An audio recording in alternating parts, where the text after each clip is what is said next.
Eto lang isang malupit na update dito sa NBA. Bronny James naispatan dito kasama si LeBron James dito sa training facility ng Los Angeles Lakers. Ano nga bang ibig sabihin niyan? Tara't pag-usapan natin. Itong nakaraang linggo ay inanunsyo na dito ng panganay na anak ni LeBron James na si Bronny James kanyang pagpasok sa NBA draft. Kaya naman halo-halong reaksyon ang mababasa mo dito sa social media. Mga ilan kasi na nagsasabi na hindi pa daw handa dito si Bronny James sa pagpasok sa NBA. Lalo na't hindi naging impressive ang kanyang stats dito sa kanyang college basketball team na USC. Pero may mga ilan naman nagsasabi na handa na daw itong si Bronny James at kinakailangan na lang itong i-develop pa ng mga NBA teams. Hindi pa dyan mawawala ang dahilan na kung saan man pumunta itong si Bronny James, malaki din ang posibilidad na malure nila ang kanyang tatay na si LeBron James. Kaya naman dito sa bagong nailabas na report ng FanDuel Sportsbook ay nagbigay sila ng odds na kung saan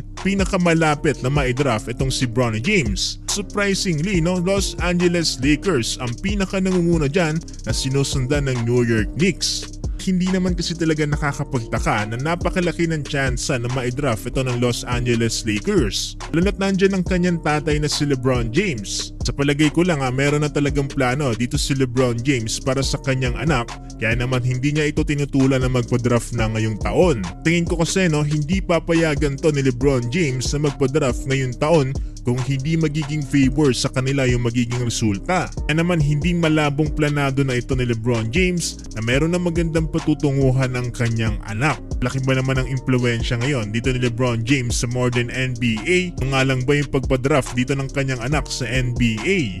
Kung sakasakali man na pumalpak ang lahat ay nandyan pa rin ang paglalaro dito ni Bronny James sa kanyang college basketball team. Pero sa tingin ko ito ay napakalait na chance na lang dahil nandyan na rin ang NBA G League kung sakasakali. Pwede siya magkaroon ng two-way contract sa NBA teams na magkaka-interest sa kanya. Sa palagay ko lang din napakaliit ng chance na maging undrafted itong anak na LeBron James na si Bronny James. Mga joke pa nga ako nabasa dyan sa comment section sa last upload natin kung ang kapatid nga doon ni Giannis Antetokounmpo na si Thanasis ay nakapasok sa NBA, paano pa kaya itong anak ni LeBron James na si Bronny James?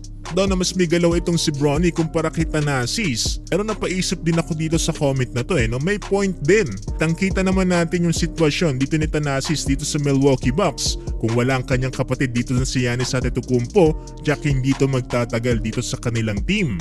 Naman mas lalong lumalaki ang chance na possible na makuha ngayon ng Los Angeles Lakers itong si Bronny James. Mas lalo tayo naging excited dyan, lalo na't maispatan dito si Bronny James kasamang kanyang tatay na si LeBron dito sa training facility ng Los Angeles Lakers. Sabi imagine, tatay mo si LeBron James kasama mo nagtitraining dito sa Los Angeles Lakers. Alala ko tuloy yung meme dito na diploma, diskarte o kaya backer.